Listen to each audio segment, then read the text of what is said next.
Hey guys, I share Ray Shadow Legends. Welcome to the video. It's going to be a long one today. We're going to experiment with doing a little bit of live arena at the end of this video, towards the end of this video, meaning that I'll do probably, I don't know, 2, 3, 4 matches, which probably will take about a half an hour. So stay tuned for that. If that's something that you enjoy, please let me know in the comments below, and we can start doing it, well, with any, like, top tier champion like we're doing today.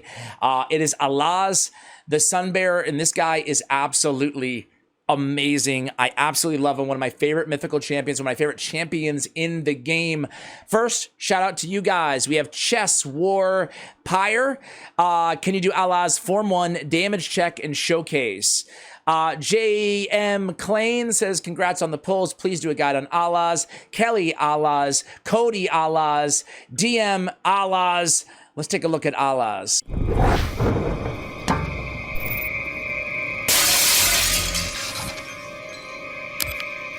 All right, guys, so Alaz is a mythical barbarian. He is Force Affinity, and he's amazing. He looks awesome, right? I've always enjoyed the aesthetic around this dude, especially, I think that his base form is cool looking, but the alternate form, dude, this is where he just gets, I don't know, like, that's a really cool look about him. It's kind of like Zeus vibes a little bit, almost, you know? Only yellow hair instead of white. I don't know. Either way, he's HP on his alternate form. He's defense based on his base form, but his passive is really kind of take care of that conversion, so to speak, for you guys. He's got a lot of survivability, 21k HP, almost 1500 on the defense, 105 on the speed, all great stats. Not for a mythical, to be fair, they're not great, but considering how robust his kit is, these stats are very good. Like, if this was a legendary, I feel like it'd be probably around 18k HP, around like 1376 defense. I know, and probably like a 98 speed. I know that sounds really bad for a legendary, but he's a real nuker, damage dealer, debuffer, healer, support. He's crazy. Anyway, 2-time hitter on Photon Axe on his base form. Places an extra hit if the target is under a shield buff. Each hit will ignore shield buffs. So one book goes into this for the damage. Same thing on almost every mythical, guys, but especially on Alaz the Sunbearer. I hate to say this because it sucks, because these stupid books are way too freaking expensive. But if you really like this guy, he's worth booking even for the damage. 20% extra damage. I mean, I'm telling you guys stupid, simple math here. But if my man Alaz can hit for 500k on his A1 on a Hydra, a decapitated neck, I mean, we're looking at 600k per hit instead, if we have that one book into it, you know? It really does add up a lot on this mythicals, these big 20% damage boosts, right? So I hate to say it, but, like, just consider it, I would say, for more damage. If you don't like his damage, it might be a factor if you don't have him booked. Always, in PvP, always aim for somebody with a shield. Like, it does a lot of damage. This is a very, very hard-hitting A1. So that extra hit really does make a big difference. Rolling Thunder, his A2 ability, attacks all enemies before attacking, increased defense on all allies for 2 turns. So now my man has an increased defense, big version, obviously, for 2 turns on a 3-turn cooldown. That's going to be more survivability for everybody on your team. It's going to be an increased defense buff to get more damage out of everybody else on your team who's defense based, and more damage out of him, and it happens before his attack, so you're getting maximum damage every time on this ability. Places an extra hit on targets with less than 50% HP after the first hit. If the target's HP is equal to or higher than 50% HP after the first hit, destroys their max HP by 30% of the damage inflicted. Very powerful move. If you can get the 2 hits, it's enough to we're going to see him in live arena, guys. It's a very, very, very hard-hitting ability. Rolling Thunder, it's his hardest hitting nuke in his kit by a pretty wide margin. Searing Glare. Places a provoke on a target enemy for 2 turns. Cannot be resisted if the target has less than 50% HP. These are, if you really want to invest in this champion, especially in the arena, where I think he's god tier, but he's also really good in Hydra. He's really good almost everywhere, right? He's just a really exceptionally good champion. I think he's top 20 in the game. I put him in my top 25 champions in the game list. You got to remember the little things about these mythicals. They do so much, but in my experience, it does take you some time, some reps, before you really understand the nuance of every little thing. So the provoke you really need to remember about can't be resisted by targets than less than 50% HP, and use that to your advantage, and use it very wisely. Okay. Counterattack on this on all allies for 2 turns, block damage for 1 turn on all allies. The counterattack on all allies is awesome on a 3-turn cooldown for 2 turns. And also, it's on him as well. And that's going to lead into more hard hits with that A1 ability. Really strong. The fact that he's provoking somebody too, you can provoke somebody that you want to be dead, because he's usually going to kill them off the counterattacks. Okay, on the passive, increases champions' defense by 5% each time they counterattack, stacks up to 100%. So in Hydra, if you want the most damage on him, you want to keep him on your base form, okay?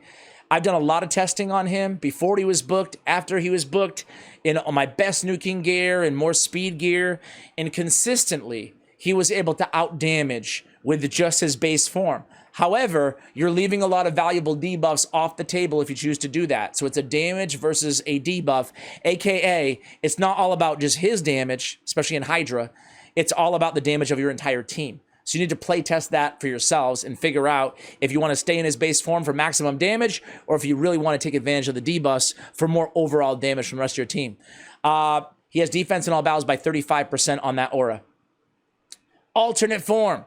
We get a lot more HP, so now 24k on the HP. Now he's doing HP-based damage. I want to start with this passive because it's important. Increases champions' HP by 6% for every 1 defense they have when in their alternate form. That's very powerful, right? So you just build them with a lot of defense, no matter what, and you're going to be converting that to HP anyway. Increase the chance of enemy skills not activating when under fear or true fear by 20%, while also under burns, okay? This is good for wave content. It's good to remember, again, true fear and fear, 50% chance of failing.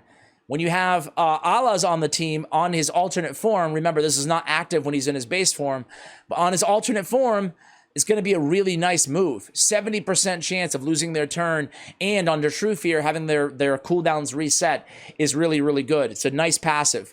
On his A1, attacks all enemies, places an extra hit on enemies under HP burn debuffs. It's a decently hard-hitting, I mean, for an A1, right? It's not a massive nuke, but it can add up, right? It's a nice A1 AoE on the A1 with the extra hit under the burn. On the A2, it's an AoE with a burn for 2 turns, can't be resisted by enemies under a stone skin buff, instantly activates HP burns on enemies under a stone skin buff, plays a true fear on enemies for 1 turn. So some players in the arena, they will switch forms right away, and they'll just go in with this and try to CC the enemies, provided there's not a lot of polymorph, okay? It's not a bad opening move. For me, though, the only time I would consider doing that, just personally, my own play style and how I have them built, which I'll show you guys in a minute, is if I'm locked out, you know, by a Crixia, by a Yumeko, or whomever, Warlord, right? Then I'll go in, I'll try to True Fear them, I'll activate some burns. On his A3, fully restores all allies destroyed max HP, heals all ally by 30% of this champion's max HP, which is bolstered up because of his passive, places a big version of Strengthen, a big version of increased resistance on all allies for 2 turns on a 4-turn cooldown. And then we already talked about his passive, so there it is, guys. Man, this guy's doing a lot. I felt like I was reading his kit for 2 hours. But think about everything he does in its totality, right? It's so much. Hard-hitting A1. He's got the increased defense on everybody. He's got the block damage. He's got the counterattack for 2 turns. He's got a 2-turn provoke. He's got the burns. He's got the burn activation against Stone Skin. He's got a True Fear. He's got a heal. He's got a Strengthen, increased resistance. He's got a great aura. He's got insane damage. Man, he is something. He is something. Guys, I want to run him in a Cursed City wave or against a boss maybe. Was it this? Yeah. I was just using him here against this Tainted Fyro, who honestly, no one in my clan has beat. And it's really because of Alaz, really, you know? I hope I have gear on everybody. I might not. I might fail it. But I want to kind of run this in the background. It might not have been an auto team. Let me just go in. He said we weren't talkative enough. Uh-oh. Uh-oh. Waxer left. He seemed happy enough. Can't believe anyone leaves this clan. We're the best. I know. He said, oh, talk enough. Talk enough. I can understand that. no hate, no hate. We're not a very chatty clan. What about your clans? Are they chatty guys? So we can just go in there with a counterattack on everybody, right? And did I open up with an ally attack? I think I did. My bad. I was going to show you the area rankings, but I guess we'll try to take a quick run at this this tainted Fyro first, right? So we'll get the we'll definitely get that counterattack up right away. Bloodbraid is on the team. That's right. We have a rare champion on this squad here, and she's actually very, very important to the team. She has our she's our only hero reduction champion on the squad. So now we get all of our counterattacks against his shield. He's great against Fire Knight anywhere in the game, obviously, because of the beautiful counterattack. Only the 4th champion ever in the game to have counterattack on an AoE after Valkyrie. Do you guys know them all? Valkyrie, Skull Crusher. Look at this. 3-time hitter with a chance of an extra turn. Hell to the yeah. And we get the extra turn. Now she can come in and martyr and apply the hero reduction. There we go. Let's go in with Blood Suffering, get a decreased attack. Let's get us some nice damage. Here's a nice little nuke. Oh, it didn't hit that hard. Because he doesn't have less than 50% HP, we didn't get the double hit on, but we did destroy his max HP by a little bit. All right. And this sort of a use case, stating the obvious here, but his main use is going to be for the counterattack, right? It's good. Every time we have that counterattack up, we're going to be able to get this shield down. Every time we don't have the counterattack up, we're not going to get the shield down. So we're basically going to be taking an every other turn get the shield down policy, provided we continue to have the hero reduction up. Now, the cool thing about this is the first time that I beat it using this team, we ended up almost dying, right? Because as you can see from this strategy here, we're still taking a lot of damage and we're not healing quite fast enough to mitigate all that damage, right? So we can go to his alternate form when we need to, and we can heal up with that A3 ability, which is, I found, very, very handy. So now we get a little ally attack in, start applying some debuffs, make sure we get that hero reduction up there, get Garrow. Okay, we can get another A2 in there. Hey, it's not going to deal a ton of damage, that A2. Maybe the A1 would hit a little bit harder, but at least we're able to get in there and continue to destroy some of his max HP, right? We really want to be making sure, that we keep that decreased speed up as well. I'm going to go A1 all the time on Garrow to have a chance at potentially repeating the attack. We do get the extra turn there. Lucking out with those extra turns, getting a few from Bloodbraid. Anybody who's just interested in the arena stuff or whatever, don't worry. What we're going to do is right after this run, I'm going to show you how I have them built. I'm going to do a quick look at the Hell Hades area rankings. Talk about different maybe options on building this champion, things you might want to consider. And then, ooh, we get the double extra turn. That was pretty clutch. Can refresh the heal reduction there. The big question is can I get in there? I can't land the counterattack. Falling behind, man. I don't really want to use the ally attack right now, as tempting as it is. But you guys can see, it's basically more of this. I would show you the entire run, but I feel like you guys are probably going to get bored here. So, yeah, I mean, obviously he's great against Fire Knight anywhere in the game. Doesn't have to just be Cursed City. Let me show you the build, and then we'll have some fun in live arena for sure. So here it is, guys. We have him, and this is my favorite by far for arena, live arena, classic arena, tag team arena, any PvP in the game. However, it's great for other content as well, starting out with Stone Skin, but it's a very end game build. It's very, very tough to pull off. You need to have your hands on 2 Stone Skin accessories. So suffice it to say, the best build for him would be Stone Skin and Savage, or Stone Skin and Lethal. Or I would go Merciless, especially in like Hydra Clan Boss, Going Merciless 6-piece would be super, super strong. Or you can just go basic Savage plus Perception, or Lethal plus Perception. But if you have this dude and you're not using him, maybe you have like a Harima and you're like, nah, I don't need another Force Affinity Arena Nuker or a defense-based. Let me compel you to reevaluate that decision. I really, truly believe he's one of the best Arena Nukers out there. That A2 hits so hard, and that A3 is so annoying and so good against a Narcissus, so good against Ataris, right? Good against the meta right now with a block damage. And the 2-turn provoke is so good in the arena too, right? Just target someone who doesn't have polymorph that you want to kill because of the counterattack on the A1. So for all those reasons, I'm building him for damage. We do want some accuracy, though, as well. We really want to land that provoke, even if the target doesn't have less than 50% HP. But the fact that you can still land it if they don't have, you know, if they have less, gives you some wiggle room. You don't absolutely have to build a lot of accuracy on him in the arena if you're having trouble getting all of everything in terms of stats, right? Because you can just make sure you're always targeting with somebody with less than 50% HP. Usually you're not going to build them fast enough to go first anyway, so they're probably have already taken their first turn in the arena, and then you can easily provoke them. It can't be resisted. Now, on his base form, his alternate form, well, yeah, I mean, heck, we absolutely have to make sure that we have accuracy to land the burns and everything else. It can't be resisted by enemies under Stone Skin, but it can. Everything else can be resisted. So keep in mind, we do need accuracy for that A2. All right, guys. So we talked about the gear. I'll show you what I have on him. Crit damage with more crit damage on the gauntlets. Defense percentage on the chest. I really want to re-roll this till I get defense percentage. It's a rare chest, noteworthy here.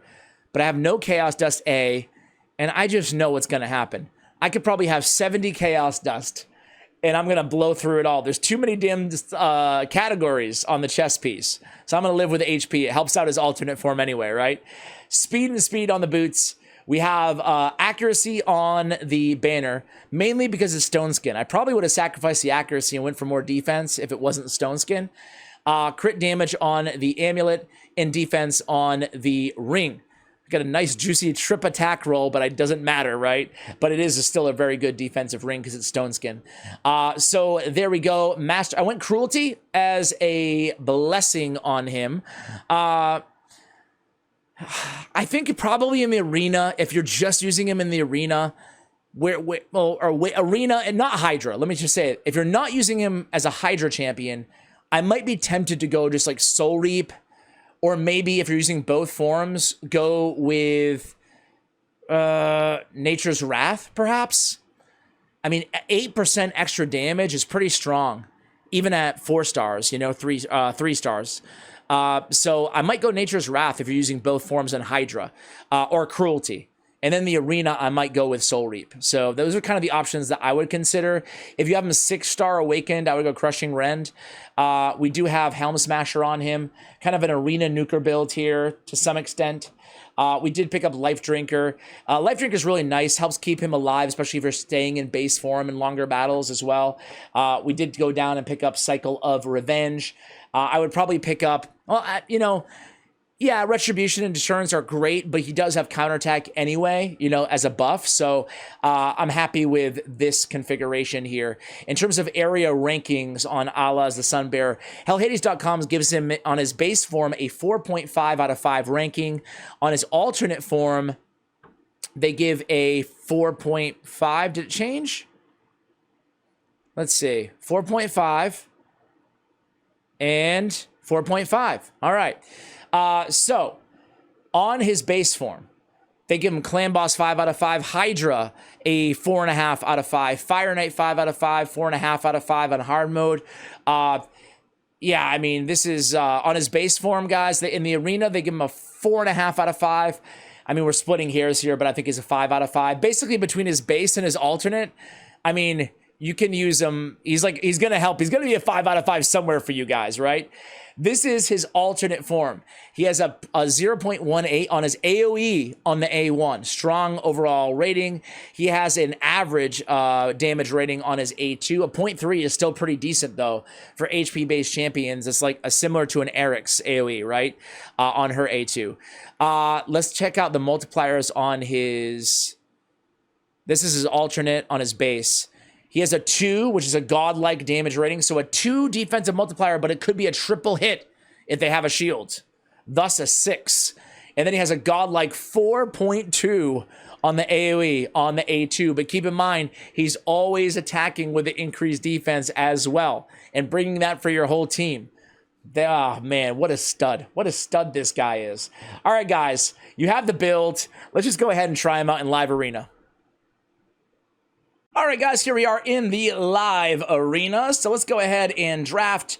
As I told you guys earlier, this is going to be a massive, massive, massive pay-to-win Kraken warning for you guys. We're going to go heavy on the mythicals today, guys. So they go Narcissus, they go Siphi. They have a 6-star polymorph on their Siphi. We're going to go Galathir, and we're going to go Crixia. So we have like the trifecta of control right now. So what do we need? We need potentially some sort of a reviver in case they ban Galathir. And we need to be thinking about who we want to ban with polymorph on their team because we're so prone to polymorph on our squad here. Obviously, we're going to go with Alaz, and we will see what they end up doing here. You'll see why I don't normally record a ton of live arena content because of all this downtime. So they go with a 6-star Duchess and a 4-star Harima. We're going to go with Alaz, obviously. And then we're going to go with Lazarius because he, even though he's an anti-affinity to Harima, he's also has some backup revive potential on his base form. That way, if they ban Galathir, we have a solution there. For me, it's a pretty easy ban. We're going to go with Siphi. That way, we don't have to worry about the polymorph or the cleanse on Rhodos. Again, we're so heavily control-oriented. We're going to go with Speed Aura because there's not much to resist here. Only really Harima's Provoke. So we should be okay. Should have enough base resist to resist the Provoke on anybody who needs to here. The only one not in high resist on this team is going to be Alaz.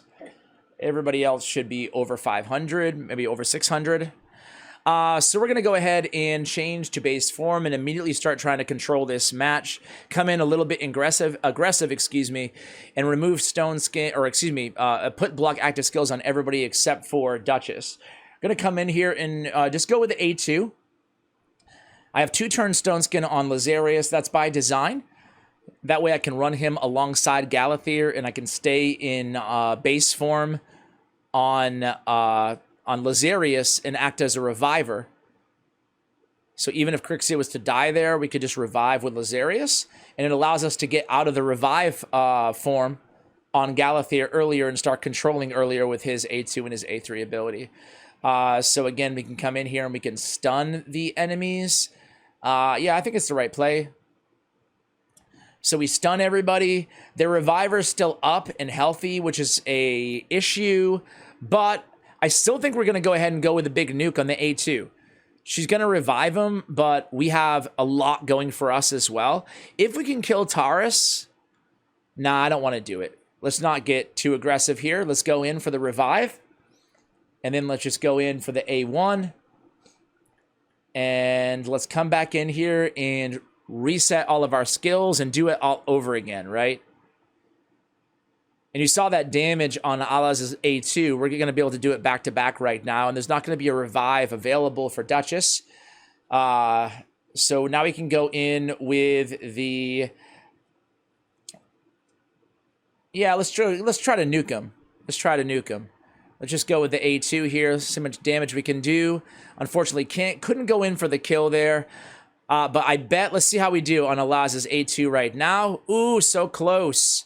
So close, and it's basically game over, I think. We can remove, place block active skills, and you saw we didn't even utilize the A3 ability. Opponent has left the battle, and there is Alaz getting it done just with that nice raw damage on this dude. We get a match right away. Kiefer, I've gone against him before. I always think Kiefer Sutherland, even though I'm not, I don't think that's what it means, and spelled differently as well. Let's see. Okay, so he goes with a +4 Galathir. fully empowered. That is a nice play. All right, we're going to go with Crixia, and we're going to go with Armons. Control with control. I think 99% chance we're going to ban that bad boy right there. I can't imagine that Kiefer gets to play a +4 Galathier that often. It's such an easy ban. Just because God knows how fast he is with a +4 fully empowered, fully awakened because of the polymorph, and we're going to go with some control on our team, and his resist is probably 900 or higher, you know? So we'll stay far away from that dude. He's thinking. I'm going to guess Lazarius and Siphi or something like that. Or maybe a Taurus Marichka or a White Queen and King. There we go. So we're going to go with Lazarius and Armons here. So on our last pick, we could go no Reviver. It's very dangerous. Very dangerous. They go with Siegfried. I was going to go Siegfried, right? So this is an interesting one here, guys. They have a 6-star. Oh, golly. I don't think I can beat this dude. I don't know if I can beat this dude, guys. I think my best chance here is to, I mean, they're going to hand it to, yeah. I mean, I just got to hope I go first. And I doubt I do. I mean, I'm sure this dude has really good gear too. Let's just see what happens, right? Shuzen's going to go first. She's going to hand it to Siegfried, but I have Stone Skin to protect me for a little bit. Let's just see how it plays out, right? Let's just see how it plays out. All right. So he goes first. Shuzen, she might just go A3. Because who are they going to hand? Okay. They're just going to go kill Mikage and Armons right out the gate. And then I'm going to revive with the A1 of Lazarius. Yikes, that was a lot of damage. All right, here we go. Oh my god, he got sheeped. Oh god, guys. Hey, we got one shot at this. I don't know if we're going to hit quite hard enough to be able to kill everybody. But we've got a shot. Obviously, we're not going to be able to kill Siegfried. But if we can kill the rest... I guess not the end of the world, right? I'm just trying to think. I need to try to... all right. I guess I should have tried to get Siegfried there. My bad. I screwed up with the provoking on White Queen. Let's just see what we can do here. There's a nice counterattack there. Just gonna go A1 here. That's all he has. Okay. So I get Lazarius back.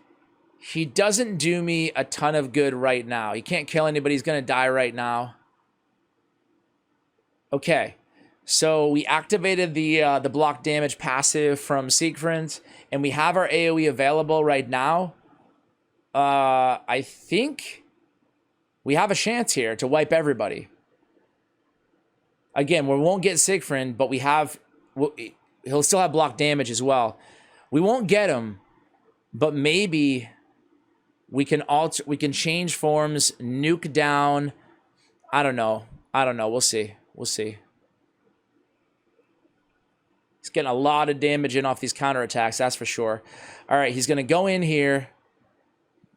He's going to switch forms. He's going to revive everybody.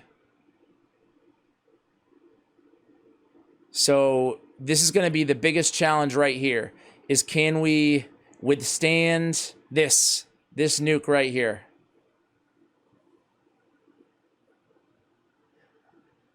With the stupid block active skills on Shuzen, we just can't get there, unfortunately. Yeah. What could we have done differently there in terms of our drafting on this one? Always try to learn from losses if you can. I think the ban was probably right. I think Lady Mikage is where we went wrong there. I should have went with Arbias or somebody who I had in Stone Skin. That was the mistake. I could have gone, because I have Arbias and Stone Skin right now. I have a few other champions too that I could have went with in Stone Skin, but I should have just went somebody Stone Skin. We could afford to lose somebody, you know, out the gate on the first Narcissus nuke or the first or the A3 of Siegfried, but we couldn't afford to lose 2 champions there. So that was the mistake. Let's go ahead and do one more match here, guys, and we'll see what we can do. I really would love to show you guys a match where we actually get to transfer into the alternate form as well, because it's really good. Really good. Actually deals a pretty decent amount of damage there. So we're going to continue kind of doing the Galathir, Crixia to counter Armons. I have both Galathir and Crixia built with high resist, so it gives us the option of not having to ban Armons every time. Sometimes we still do, depending on how they draft. Like if they go with like a 6-star Taurus and Marichka right here or something like that, I'd probably just ban Taurus or something. Or a king and a queen, I would probably ban the king, you know. But right now I'm still probably going to ban Armons. They go Marius. Marius is really good. He's really good because every time a mythical switches forms, he's going to go in with that nuke. However, with the way that I'm running these mythicals, if they don't have a lockout champion, I'm actually going to be staying in base form a lot. So I can withstand maybe 1 or 2 of those nukes. I just can't. If they have a lockout, like if they should go with they don't go with a lockout, a Yumeko or something like that, then it would have made it much more challenging because I'm going to have to switch forms on every mythical, thus all those triggers on Marius. But instead they go with a 4-star and a Torment as well. I think we just go with I think we learn from our mistake last time and we go Arbias. And then I'm actually on this situation, I have a lot of polymorph. I think I just ban Armons. Let's not overthink it here, right? So I can go resist or I can go speed. I feel like they're going to win the speed race no matter what. So I'm going to go resist. Maybe we can get a resist off of some Torment freezes and some Mikage stuns or buff removal, if not polymorph. So I feel like we have a decent amount of polymorph on the team, Lazarius and Crixia. So I feel like Torment's going to be, hopefully, a sheep most of the battle. And we're going to purposely stay in base form here. Everybody except for... oh, they banned... My bad, I didn't even see they banned Star Sage. So yeah, this is going to be... To me, it's going to be, hopefully, a pretty easy battle. I think I have matchup, so to speak. But that could be my famous last words as well. So we go in here, we lock them out.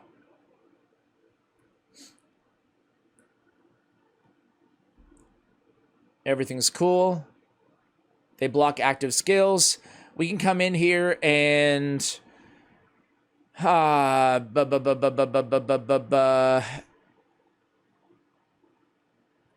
actually going to go with the Verdant Rebirth here. That way I can have Revive on Death on 2 of my low HP units.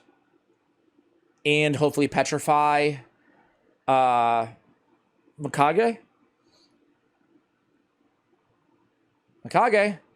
She should A3 right now. Remove the Revive on Deaths. She A2s. Becomes Petrified. Just as we predicted here, we're going to deal with a sheep and more petrification. So you can see things are starting to shift in our favor a little bit here. The Revive on Death obviously helping tremendously. All right, so now we can come in here and cleanse the block active skills off of him and reset the cooldown on the Verdant Rebirth. But I think actually what we need right now, what we really need... Oh, this is going to be... I think this is going to be game over, maybe? You think I can just kill everybody right now? I think I can just kill everybody. Okay, close. All right, let's go in with the... It's a good time to switch forms here, but I actually kind of want my team to be a little bit healthier here. Let's switch forms. We have a petrified horse, so we're good there. Get a continuous heal up on everybody. Now we can come in A2. We're not going to switch forms anymore on any champion that we have. Increase turn meter. And then we can just A1. But you can see that A2, that nuke, man, it is really freaking powerful. Really powerful on Alaz. Let's come in here again. And then Torment can hit decently hard, but not that hard. Not hard enough for him to make a comeback. All right, guys, here we are in the classic arena, running probably like one of the stronger type of teams you can run along with Alaz here. Armons for control. We have Sify, got the resist, whatever. We have Sify in here for all those buffs, but look at Sify and the 9-piece protection here. So we're going to get all these protected buffs. And then we have Harima on the team too. Why? Because she benefits from the increased defense, obviously, of Alaz and Sify as well. Let's go against this squad over here and see... let's go against a real team, right? A real pay-to-win versus pay-to-win here, right? So they have Siegfried, they have Marichka, Arbias, and Sify of their own. They do go first, so dealing with a lot of buffs, but that's totally cool. We're going to just go in here and hopefully ruin all their days. And we do. The power of Armons. We come in here. Look at all those protected buffs, right? That's so nice. It's so cool to see. We're going to go in and... I guess we're just going to go ahead and provoke their cleanser first. And then from here on out, just try to control them the entire match. And let Alaz do all the damage. Or actually, we have Harima too. So what we want to do first is kind of go in there and trigger the passive of Siegfried. So that's out of the way with. I wasn't sure if there was any clean target, so to speak. I think I'm just going to go ahead and sheep Sify for now. And then we can just A2 here. Kill Siegfried. He'll come back. I'm not sure. Yeah, let's just do it. Let's just do it. Obviously, we're killing everybody in the wrong order here, which sucks, but it gives us time. I'm always, when I go against Marichka, I'm never of the mind of like, oh crap, I absolutely have to kill her first or I'm screwed. Because usually just like this, especially if you have an Armons on your team, like the worst case scenario is Sify's going to revive Marichka and you have to do it all over again, right? Or my entire team turns into sheep like this. But usually you're going to be just fine, right? Man, Sheep City, huh? But we get the job done and pick up the dub there against this this beast mode squad. But you saw, I mean, again, I feel like we're not even using the A3 as much as I normally do, but you guys get it. It's a very, very powerful ability, very powerful champion.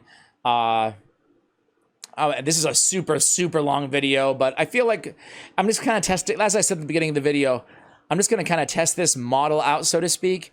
Probably only for mythicals, just because, man, I feel like mythicals are becoming so meta, for better or for worse. A lot of worse, basically. Even myself. Like, I have them, and I acknowledge the impact that it has on the game. It sucks to have it be this mythical heavy. You can just see it moving more and more and more in that direction, right? But you can see that, with that said, Alaz is just one of the best out there, right? And as I told you, I did my clan, my Hydra clan boss battle already, but you can see his damage. Where did I use him? I used him on Nightmare setting, right? So you can see he did 104 million damage. You know, half of like Michinaki, a third of Turvold, you know, up there, 75% of Acrizia. But really just, that was using both forms, right? So I utilized all the debuffs on his alternate form. I could almost double that damage if I just stay in base form, believe it or not. It's pretty crazy. But on this particular run, I switched forms with him. And he is one of those champions that I will note does a lot more. His damage seems to scale better the lower that I go in difficulty. I think he's perfect for a brutal run personally, but I had already done a brutal run. And Sato, how dare you beat me? How dare you beat my damage, Sato? Sato's actually a stud. He is our highest, usually, in terms of what he can do on hard difficulty. But anyway, guys, I digress. That is Alaz the Sunbearer. Really, really cool champion. Hopefully you enjoyed this video. Thank you for watching. Keep the champion guide requests coming in the comments below. Much love, and as always, take care, guys.